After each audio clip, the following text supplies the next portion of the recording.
The last fare.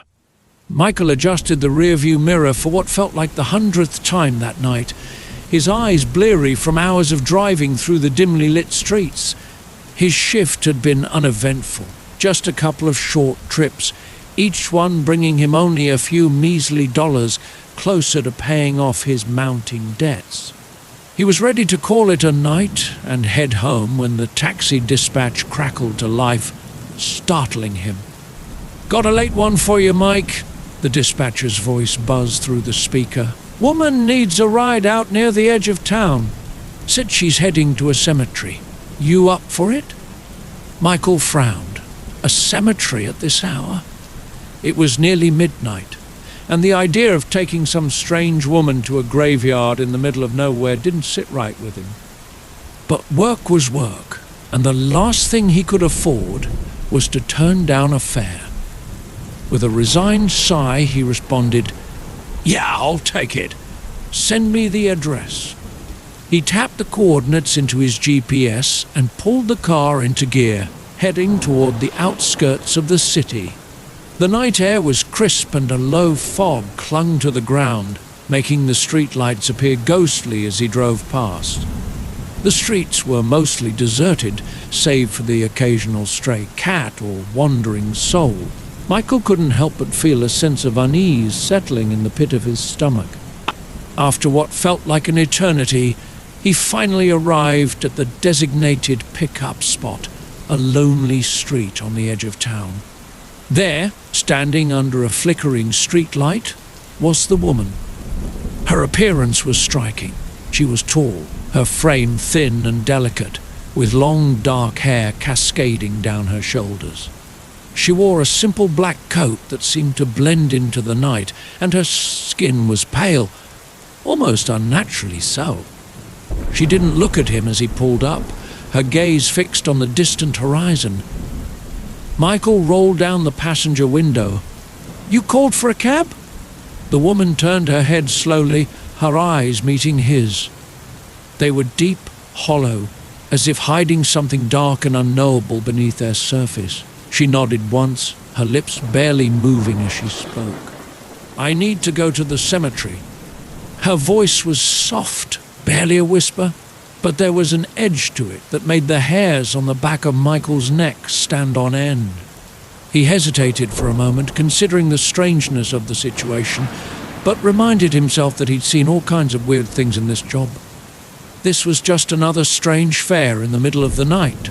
"Sure, get in," he muttered, unlocking the door. The woman slid into the back seat without a word, her movements graceful but unnervingly slow. Michael glanced at her in the rearview mirror as he pulled away from the curb. She was sitting perfectly still, staring out the window at the fog-covered streets as they passed by.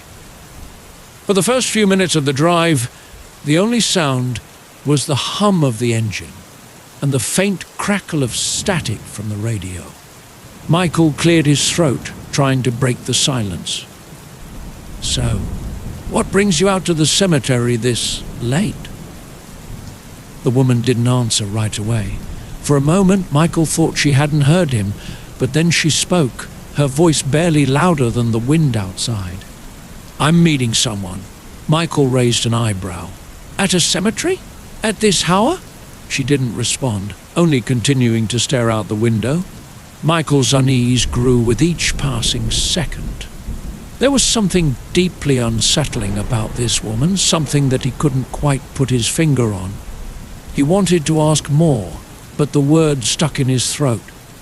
Instead, he focused on the road ahead, which was becoming narrower and more isolated the farther they drove. The city lights faded behind them, and the landscape grew darker and more desolate. The fog thickened, wrapping itself around the car like a shroud. The road was rough and uneven, the asphalt cracking beneath the tires. Michael checked the GPS, but it seemed to be malfunctioning, the screen flickering between maps and distorted lines of code. "Damn thing," he muttered, smacking the side of the device. "Sorry, looks like the GPS is acting up. You know how to get there from here?" The woman finally turned her gaze toward him, her expression unreadable. "I know the way." Her voice sent a shiver down his spine. There was no warmth in it, no emotion at all. It was as if she were reciting lines from a script, devoid of any personal connection to the words. Michael swallowed hard and nodded, letting her guide him as they continued down the winding country roads. The farther they went, the more remote the surroundings became. The trees on either side of the road seemed to close in, their gnarled branches twisting together like skeletal fingers reaching out to grab the car. The headlights illuminated the dense fog, making it feel as though they were driving through a dream, a nightmare, more like. Michael glanced at the woman in the rearview mirror again. She hadn't moved a muscle since they'd left the city. Her face was pale, almost luminous in the dim light of the dashboard, and her eyes were still fixed on the window, watching the world blur past. "Are you visiting a loved one?" Michael asked, trying once again to break the tension. The woman didn't answer right away. After a long pause, she spoke, her voice so low that Michael had to strain to hear her. "You could say that." He waited for her to elaborate, but she said nothing more.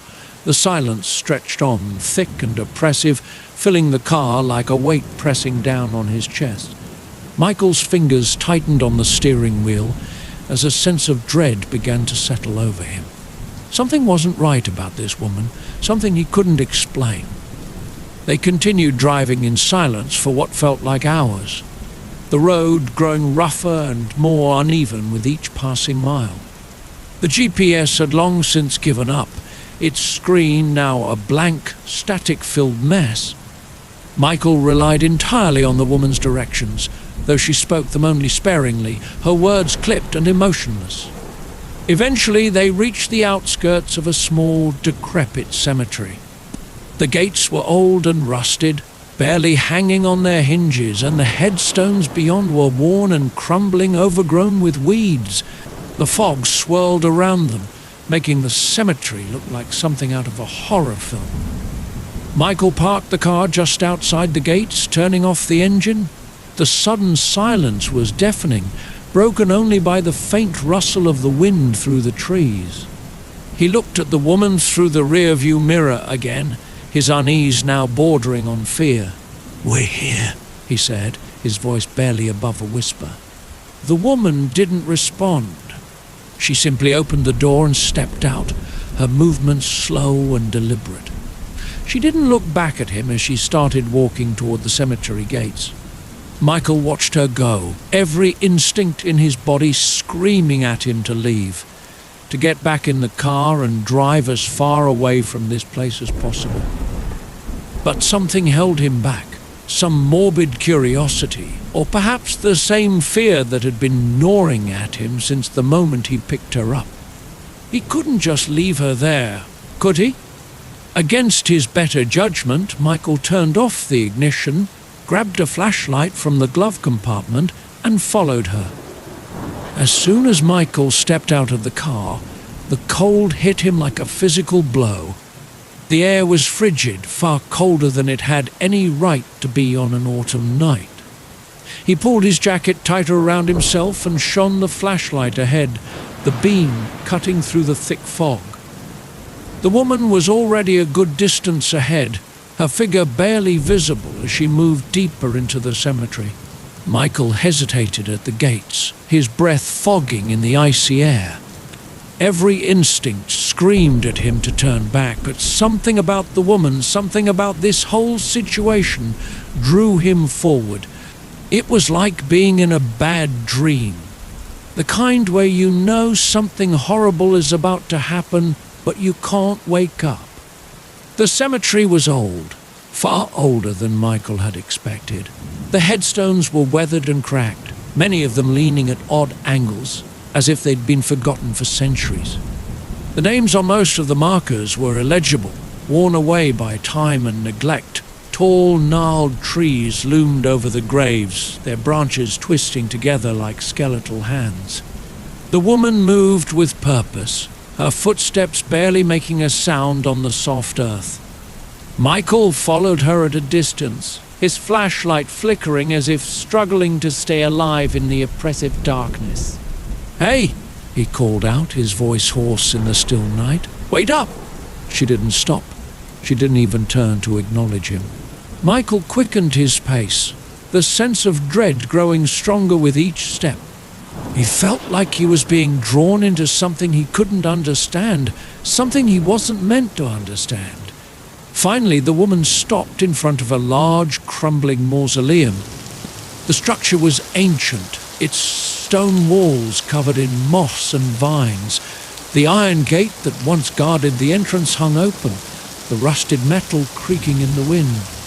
The woman stood perfectly still, her back to Michael, as if waiting for something. Michael swallowed hard, his throat dry. "What are you doing here?" he asked, his voice barely audible over the sound of his own heartbeat. The woman slowly turned to face him, her eyes gleaming in the dim light of the flashlight. "I've been waiting," she whispered, her voice low and haunting. "For him."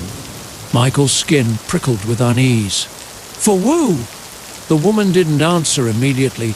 Instead, she stepped closer to the mausoleum, her hand brushing against the cold stone.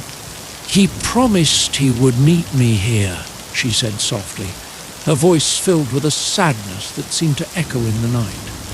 "But he never came." Michael took a step back, his mind racing. "Who are you talking about?" The woman turned her gaze to him, her eyes empty, devoid of life. "I was supposed to meet him here, years ago, but the accident." Her voice trailed off, and for the first time, a flicker of emotion crossed her face. Grief, loss. Michael's stomach twisted in knots. Something about her story didn't add up. Accident? What accident? The woman's gaze drifted toward the mausoleum again. "I died on the way here. I never made it." The words hit Michael like a punch to the gut. His mind reeled as he tried to process what she was saying. "What do you mean you died?" She turned to him fully now, her expression serene, almost peaceful. "I've been waiting for so long." But he never came for Memmi. Michael's breath caught in his throat as the reality of the situation began to sink in. This woman, she wasn't alive. She hadn't been alive for a long time. Panic surged through him, and he took another step back, his flashlight trembling in his hand. I have to go." But the woman only smiled, a cold, empty smile that sent shivers down his spine. "You can't leave." Suddenly, the ground beneath Michael's feet shifted, and he stumbled, barely catching himself before falling. The earth seemed to ripple, as if something was moving beneath it, something dark and malevolent. "You're mine now," the woman whispered, her voice no longer soft and sad, but filled with an ancient, terrifying hunger. Michael's heart pounded in his chest as the fog thickened around him, the darkness closing in. He turned and ran, but the cemetery seemed to stretch on forever, the graves and trees blending together in a nightmarish maze. No matter how far he ran, the mausoleum remained in view, always just behind him, the woman's figure growing larger in the distance. He stumbled over a tombstone, falling to the cold, damp ground, and when he looked up, she was there, standing over him, her face twisted into a grotesque grin. "You were never supposed to leave," she hissed, her voice echoing through the night. "Now you'll stay with me, forever." The ground beneath him opened up, and Michael felt himself being dragged down into the cold, suffocating earth. His screams echoed through the cemetery, but no one was there to hear them. The next morning, when Michael's taxi was found, it was abandoned near the cemetery gates. There was no sign of him, no sign of anyone. The only thing left behind was the GPS, which kept replaying the woman's final destination, cemetery, no return. Thank you for watching. If you enjoyed this story, don't forget to hit the like button and subscribe for more chilling tales. What would you have done if you were in Michael's shoes? Let me know in the comments below. And remember, sometimes the road less traveled leads to destinations you can never return from. Until next time. stay safe, and watch out for those late night fares.